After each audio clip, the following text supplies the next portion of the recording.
All right, there we are. Sorry for the little bit late, little bit, a minute or so, but I got a great one for you today. Hot off the press. I was just finishing it up here, so it's a real recent case study. Welcome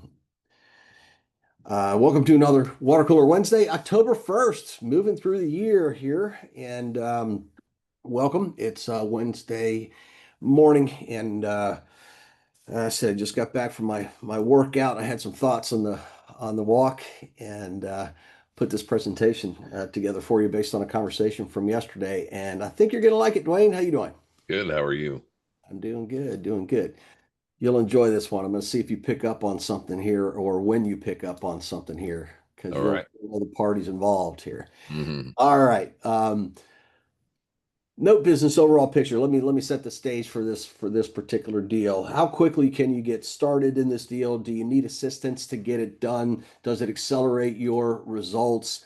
Is it win-win for the borrowers, for note investors? Does it make sense to have business relationships, networking, all those sorts of things? All comes into play into this one simple story. And it starts with a phone conversation. Well, it starts before that, but what triggered this was a phone conversation I had yesterday from a client who's been with me since 2022 in April, and his name is Alvin. And let me walk you through this one here. Okay, so I titled this one First Note to an Early Payoff. This was actually Alvin's very first note. He came to me in 2022. This is the actual email. So I was going back looking up emails. All right. So this is April 4th, 2022. Alvin sends me an email, and I just highlighted some of this here, but he was looking to diversify his portfolio. Almost everything he had was in stocks in 2022. He looked at traditional real estate, found mortgage notes, and he compared that to rents, to flips, and everything else, and just felt that this was a much more viable option. He jumped on YouTube. He saw me, he saw some other folks. He read my book about 5 or 6 times, as you can see. And then he notices that I had personal consulting services, which I do. Anything from one-on-one mentorship to actually partnering on deals with people. So yes, we do have those programs available. And he took some time getting into it, just really trying to wrap his head around the industry. And finally, April 4th, 2022, he said, "I'm at a point where I'm looking for advice on how to move forward." So smart. You can't learn this industry in its entirety on its own without going through a bunch of trial and error. Trial and error costs money, a lot more money than doing what he did, which was say, you know what? I've read your book. I've looked at this. I see you have training. I want your advice on how I can move this forward quickly. Fantastic. So after this, I went back in the emails, and he was looking at stuff on PaperStack. We looked at a few things. He got a couple of bites. In fact, he was getting ready to order some title reports and things like that. And then somebody else swooped in and offered the seller more money. The seller took it, so he was out that deal. So we had looked at together probably 3 or 4 notes before the end of April. And just other investor jumped in, and like I said, paid more, and that's fine. And I don't mind losing a deal when somebody pays more. I really don't. It just for me means somebody who was willing to pay more, which probably means take on more risk than I was willing to do for a lower return. So why would I have a problem with that as long as I know that my prices and everything are within reason? So after that, we are still looking for a deal, and you can see fast forward, we went from April 4th now to May 25th, 2022. Okay, so he's already been looking at some deals, as I was saying. And then he says on this one, he's scheduling a Zoom, and that's how I work with people one-on-one. So I truly do work with you one-on-one. You schedule a Zoom appointment, I get on Zoom with you. We spend, as you can see here, up to 60 minutes, and we go through everything you need on the deal. So he preempted that session that he scheduled by telling me, "I'd like to talk with you about the attached EFF listing." It looks like a pretty turnkey note. Al and I had talked about the fact that he was looking for what I call turnkey notes. And my definition of a turnkey note is a note that has at least 30% equity and 2 years of seasoning. Those are the key ingredients. And the seasoning has to be a good payment history as well. Okay, so between those three things, that's what we were looking for. Why? Because at the time, Alvin was not looking to be a very active investor, more of a pass investor. And by the way, Alvin now has over 22 notes. He's doing some private lending. He's purchased a non-performing note. So what he started with has grown and developed, which is perfect because Dwayne will tell you that's the way we tell people. Let's start with overall picture, great, but let's refine that down to how do we get going right away? And then what you learn and what you apply can start to expand. Go Yeah, ahead. y- yep. I tell every student that I work with, when I speak to them, it's a 50,000 foot view. They have an idea of where they want to be about midway. And what you do really good is break it down in a granular level to where it makes more sense in the long run. So, breaking it down to the bare minimum really educates somebody a lot more. They understand it better and they're making less mistakes that way. Of course, yeah, and accelerates their learning. And Sure. as we say, he's again way less than 60 days in the business, and we've already looked at 4 or 5 deals, and this one became very, very attractive. Now, EFF, does that mean anything to you, Dwayne? You got to reach back in your memory bank here. I'll keep talking. We'll see if it hits you. I'll tell you who it is. So EFF had the listing. Now, EFF is what I call a special inventory source. When I talk with people, whether it's live, online events, whatever it is, part of the benefit in working with me, not only is the one-on-one, the scheduled sessions, all these sorts of things that you get, but I also have special inventory. Why? Because Dwayne and I collectively have probably trained more people, gotten more people involved in this business than anybody, period. And with that comes a lot of appreciation, where people go like, hey, thanks, and I bought all these notes and I'm looking to sell some notes. And who do they think of? Well, they think of me and they say, Kevin, do you have new people that might be interested in buying some of these notes that we're looking to liquidate? And that happens all the time. You build up a portfolio and then something changes in your life and you want to put it into a new business or you want to uh, you have some other debt that you have to pay, anything like that, you can turn around and sell your inventory. So EFF is equity first funding. Now, does that ring a bell? Yes. I just couldn't tell who the EFF was. So, Yeah, I was a little I had several thoughts of what that was, but it was in the pile of tricks. I couldn't pull it out. so equity first funding, one of the partners in that is Mark Bruce. And Mark is somebody that Dwayne and I met probably 12 to 15 years ago. And Mark came out to live trainings. Dwayne and I used to travel the country and we were doing live events. And Mark would come out to a whole bunch of them every year, at least six, Yeah. Hmm.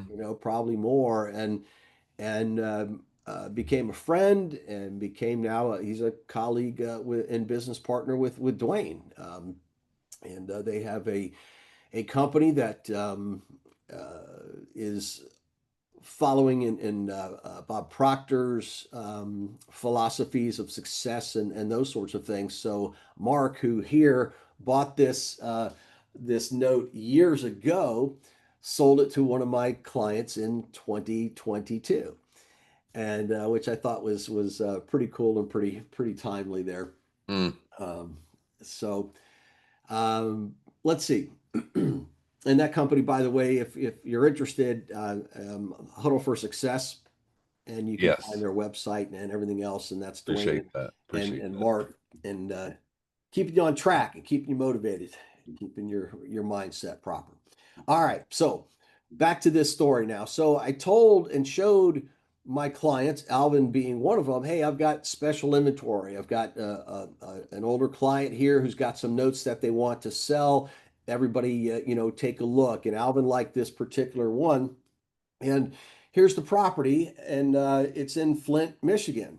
And again, I know a lot of people look at, where do we invest and that sort of thing. We go to where the deals are. And if I didn't tell you this was in Flint, Michigan, nobody would, you're looking at a pretty nice looking house, and too many areas get some kind of bad reputation and that sort of stuff. Now we do our due diligence and we do our research and we stay out of bad neighborhoods Arm's and way. or rundown property. There's no question about it, but this is a nice area of Flint. You can see it's a nice looking property. This is right from Google Maps. The neighborhood is nice. Now you got to go back in time on this and think, well, where did this note even start from? It didn't start from Equity First Funding, Mark Bruce, that I was just telling you about. It actually started way back in 2000 and let's see a date on that one. Mm, It's on the next one right here, I guess. yeah. 2014. 2014. Mm, So in 2014, a company called Harbor bought this property from Fannie Mae. Now, what the heck was going on in 2014? Property values were plummeting. We had crash. foreclosures collapsing. Over 10 million people were facing foreclosure. So we had a lot of foreclosures. Fannie Mae was doing all these big bulk sales, and one of the big bulk buyers was Harbor. So Harbor bought this property. Okay, no note created yet. Harbor buys the property in bulk with probably 3,000 other properties at the time. They then turn around and sell it to this borrower for $36,300. Okay, so very inexpensive. But again, property values in most of the United States had been cut in half. So the borrower paid 36 for this property, most of which was financed. In fact, 36,000 is what he paid, but they financed on this 33.5. Okay, so they put a very small down payment on this one, and that's how the deal went. Now, later on, and I should have this pop up, but later on, let me just fix that now while I'm thinking of it. When this note was resold, Equity First Funding purchased it. And then when Equity First Funding purchased this after years of this company, Harbor, owning this note, they turned around and got the UPB all the way down to $24,000. So the borrower started here at 36.3 at a 10%, 9.9% interest rate loan. It was chipping away on that loan. Okay. By the time it got to Alvin, the loan balance, or what we call unpaid balance, was $24,102, of which Equity First Funding was asking $23,061. Paying $23,061 for the remaining payments, and the amount of those payments created an 11% yield for Alvin. So there was a lengthy payment history, thus making this a turnkey note when Alvin bought this in 2022. Okay, there's about 8 years of payments have already been made. And that the property value had started to turn around. The property was certainly 8 years later worth significantly higher than the $36,000 that these folks paid for it. In fact, by the time Alvin got it, there were comparable sales for about 80 grand. Wow. Okay, so the property had turned around. So nice, safe. There was more than 30% equity, like I said, which was one of the ingredients. We had a lengthy payment history with good seasoning, over 8 years of payments, and the payments were steady. Right? The only reason Equity First Funding was selling this is because they wanted to raise capital for another venture. That's it. Hmm. Okay. So they said, instead of us borrowing money for this other venture, why don't we just sell an asset that we have? And this was one of the notes. So win for them. And now Alvin owns this note. He's got his first notes, and now Alvin's collecting these monthly payments. All right. So fast forward to June 2022. And so this started in May, right? May 25th, I think. Yeah, May 25th Yeah. is when Alvin got involved in this. Making sure I'm accurate here. Oh, sorry, May 22nd. 25th. EFS listing. Yeah, May 22nd and something. Oh, yeah. So in June, Ah, the deal was closed. mhm. So, how quickly can you get in a deal? Quickly. With working with me, he got into a deal within 3 months. April, May, and really part of June. So just over 2 months. And a good deal. How quickly was the closing? He got into this one at the end of May, closed by June. Starts collecting payments in June. Okay. So first closing complete. As I said, this was his first note, and everything went very, very smoothly here. So Alvin's been collecting money on this since 2022, 23, 24, 25. So over three years now, and a few months. We fast forward to September 30th, yesterday. The borrower sold the property. I'm trying to find out what they sold it for, but the borrower is going to make about 80 grand on this deal. Mm, And I want to focus on that for just a minute because, first of all, this borrower, if it wasn't for seller financing, would have never been able to buy this house. that's right. They put a couple $1,000s down. They bought a house that needed a little bit of work because Harbor didn't do a lot of work on these properties, and they did it. Their interest rate that they paid was 9.9%, but because of the price, that made their payments $415 a month. Okay. Never would they ever have been able to buy a house without this type of seller financing.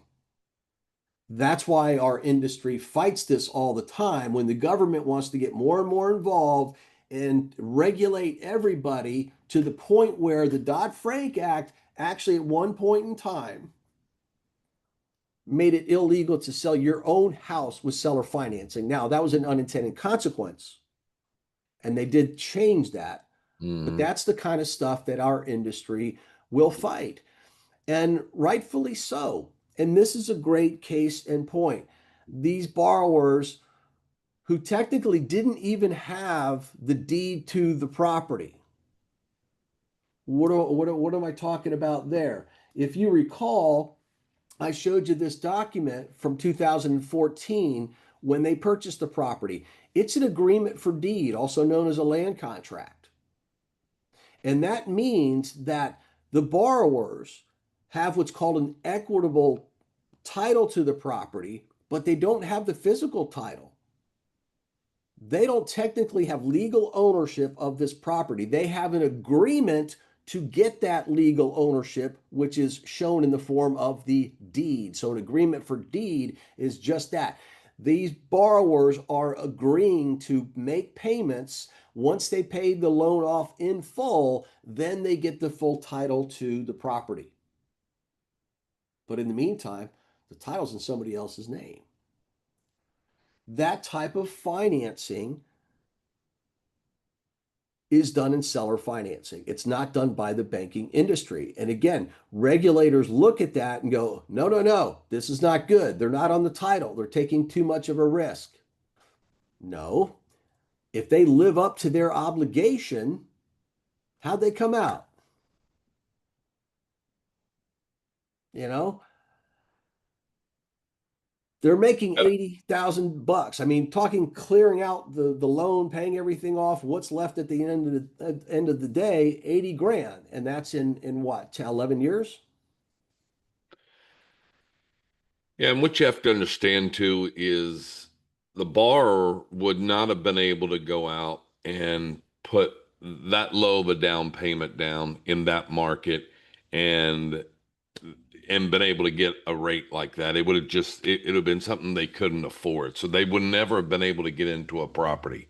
Having seller financing, it fills the void that conventional financing can, that doesn't allow, excuse me, for certain people that can't qualify. So with Mhm. that being said, it's a win-win really for the borrower because one, he had a nice, safe, sanitary housing that he was able to be in. It was a not, nice looking house. A lot of people give Michigan a bad rap because the state has really come in and even the city has pumped a bunch of money back into Michigan and really cleaning up a lot of areas. Mhm. And not only that, look at the end of the day he's able to sell the property for $80,000. Right. And he sold it for more than that. That's what he profited. He That's sold it for, correct. I mean, he yeah. profited, Yeah, 80 grand. So sold it yeah, for over 100,000 bucks. right. And by the way, that paid that loan off early. You see this, the loan under the contract, under the payoff period, would have been paid off in 2034. But the way these agreement works is the borrowers who are living in the property with their equitable interest, they're entitled to just that, the equity. What's the equity? The difference between what's owed and what they sell it for. In this case, that's their Mm, entitlement, and they can sell that at any time. They have the right to sell the property, okay, because they have that equitable interest, and that's all in the agreement. So that's what happened in this case. They sold the house, and therefore they paid the loan off early, which means what? Well, they're making their 80,000 in profit, but the note owner gets paid off early. The balance was around $11,000 on that loan. Okay. So when Alvin got it, the balance, if you recall, was around $24,000. He collected payments for all of those years, and now it got the unpaid balance down to around 11,000. I'll get the exact numbers, but that's what he said on the phone yesterday. About 11 grand mm. lump sum. He's going back and calculating his overall return on investment, which is going to be about 24%, which was safe the entire time that he had it. So, how did the note investor do? The note investor did great. They had very little risk. And think about this. So, when Alvin got in this and paid 23,000 or so for this note, the property at the time was probably worth about 60 plus $1,000, maybe as high as 80. Okay. Depending upon if how much they fixed it up inside, right? So very little risk. What happened to the note investor's risk over time? Go up, go down, stay the same? Well, the right answer is it went down. How did the note investor's risk go down every month? Because the property value kept going up, obviously, because it sold for over $100,000. The property value continued to go up while the loan was being paid down every month. Therefore, the gap between how much money the note investor has in the deal versus the collateral is greater. Therefore, it's lower risk. And he's Mm. still clearing 11% per year just on the payments. But when a lump sum payment comes in, accelerating that return instead of waiting until 2034 to finally get that last payment, he got all caught up in that one payoff. That makes your return go even higher. So that's why his overall return is going to be double this, even though his risk was going down every month. That's why we buy these things at discounts as well. Not only the present value factor, but we get when these things pay off, we get this accelerated return. And I think a lot of investors getting into the note business fail to recognize that because there are some note investors that'll turn their nose up on a deal because it's only paying a 10% annualized return. And I look at Mhm. some of those deals and go, yeah, but the people have been in there since 2014. How much Solid deal. longer you think they're going to be in there? And if they pay it off early, now calculate your return. Do we know that they're going to pay it off early? No, we do not. Mm-mm. But you certainly can take an educated guess and go, you know what? 10% is a heck of a solid good return, especially on the fact that statistically, I'm probably going to make greater than that if this home pays off early, either through a sale or refinancing. Absolutely. That's exactly what it did for him. So, who lost in this deal? Nobody. Okay, this property was taken back during the crash by the federal government, Fannie Mae, who backed the loan that went bad. Okay, so that part was the bad part. Once Fannie Mae got it, the government doesn't know what to do with these properties. The government's not gonna put it on the market, list it with a real estate agent, and try to turn it for a profit. They sell the paper. Mm, So the government and the taxpayers did good even on this because they got that bad note, that bad property off of their books, if you will. And even if they did it at a discount, Harbor did good because Harbor bought this very inexpensively, was able to turn around and sell this for a margin, collect some cash flow. They then turned it to equity first funding. Equity first funding was making probably a 10 to 11% yield as well on this during the time that they owned it. They needed to cash out for other ventures, so they sold that asset to Alvin. Alvin got it as his first note. He keeps it. 5 years later, it pays off 24% return. And in the meantime, the homeowner who never would have able been bought a property ends up building up all this equity over time and then turns around, cashes out with about 80,000 bucks. That's pretty sweet. Pretty sweet deal. good deal. So you can pass that on to Mark. Yeah, I'll let Mark know. I'll share this this water cooler with him today. Yeah, Yeah, he'll remember this he's deal. out. Oh, I'm sure he will. I'm Yeah, sure he I will. know he He's out of will. pocket today, but I'll send it to him to Yeah, have a no, look at. I know he'll remember this. And I'm sure there's probably somebody saying, "Oh, well, he had to wait several years before he got 24%." Well, that's not true because he was making 11%, 11.3% the entire time. Yeah, It just blew up even more because the note paid off early. right. Yeah, So yeah, exactly. So he's pretty pumped and it's a great deal. It's a win-win for everybody, you know? yeah. So logistically, I was helping Alvin with this, and I'll just add this on as a little bonus tip here. With the land contract, I said Alvin's company owned the title to the property. Okay. And the title company that's trying to sell this for the borrower is like, hey, we need you to sign the title over because we can't get a loan for this guy because this guy can't convey the title. The borrower can't convey the title because he doesn't have it, and therefore the borrower can't get a loan because the title can't be conveyed. Hmm. So it's like one of Yeah. those, well, how do I get that? And they were making the mistake of calling the servicing company and saying, we need you to sign the title over. And they're like, we don't sign the title over. We'll file a satisfaction of the loan as soon as the property is sold. And the other company's like, well, we can't sell the property until we get the title. Just everybody's like, what the heck is going on? So Alvin schedules a Zoom with me, and he says, how do we get the servicing company to sign the title over? I go, no, no, no, no, no, no, no, no, no, no, no, no. It's very simple. You guys have made this way too complicated. And it just shows that even sometimes these licensed professionals don't know the business as a note investor, like a professional like I do. So I said, Alvin, your company's on the title. You can sign the title over, have the title company hold that in escrow, only to be filed once that it's paid.